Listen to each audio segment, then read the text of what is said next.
Hi guys, Divash here, and today I will talk about compilers.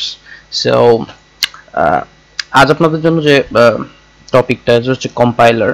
So compiler হচ্ছে এমন একটা software যেটা যেটা আমাদের বেসিক প্রোগ্রামিং ল্যাঙ্গুয়েজগুলোকে কনভার্ট করে কম্পিউটার আন্ডারস্ট্যান্ডিং এর জন্য বাইনারি ল্যাঙ্গুয়েজে ট্রান্সফর্ম করে। সো বেসিক্যালি হোয়াট মানে কম্পিউটার কোনো সময় আন্ডারস্ট্যান্ড করতে পারে না যে আমরা যেসব ল্যাঙ্গুয়েজ যেমন C, Java, Python, whatever language we use, computer doesn't understand, recognize our languages. So আমাদের কম্পিউটারকে আন্ডারস্ট্যান্ড করার জন্য আমাদের ল্যাঙ্গুয়েজকে ট্রান্সফর্ম করে বাইনারি ল্যাঙ্গুয়েজে পরিণত করার জন্য একটা সফটওয়্যার প্রয়োজন হয়, সেটা হচ্ছে compiler. It's as simple as that. Compiler is a software to transfer programming language codes to binary codes.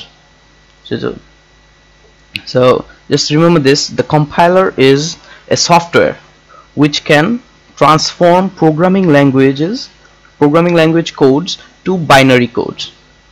Okay, so প্রত্যেক প্রোগ্রামিং ল্যাঙ্গুয়েজের অনেক তোমার কম্পাইলার আছে। সো যেমন ধরো আমি তোমাকে আপনাদের একটা উইকিপিডিয়া পেজে নিয়ে যাই। Look at this. This is actually the list of compilers, and these are all the programming languages. Okay, look at the Java compiler, C compiler, C++ compiler. Look at this, C# compiler. So look at this, C, where it is. I think this is C. Okay, C compilers. দেখো অনেকগুলো compiler আছে এখানে, আপনাদের যেটা ইচ্ছা সেটা use করতে পারেন। এখানে উইন্ডোজের জন্য আছে, যারা ইউনিক্স লিনাক্স ইউজ করেন তাদের জন্য। ওকে, সো আমরা যে কম্পাইলারটা ইউজ করব সেটা হচ্ছে কোথায় গেল, সেটা হচ্ছে GCC। ওকে, GNU কম্পাইলার, মিনি জিওএ ক্রাইউইন। সো এই কম্পাইলারটা আমরা ইউজ করে, এবং এই কম্পাইলারের জন্য প্রথমে আমরা সফটওয়্যার নামাবো, সেটা হচ্ছে কোডব্লকসটার ভিতরে এই কম্পাইলারটা থাকবে, এবং কোডব্লকস দিয়ে আমরা কাজ করব সি প্রোগ্রামিং এর।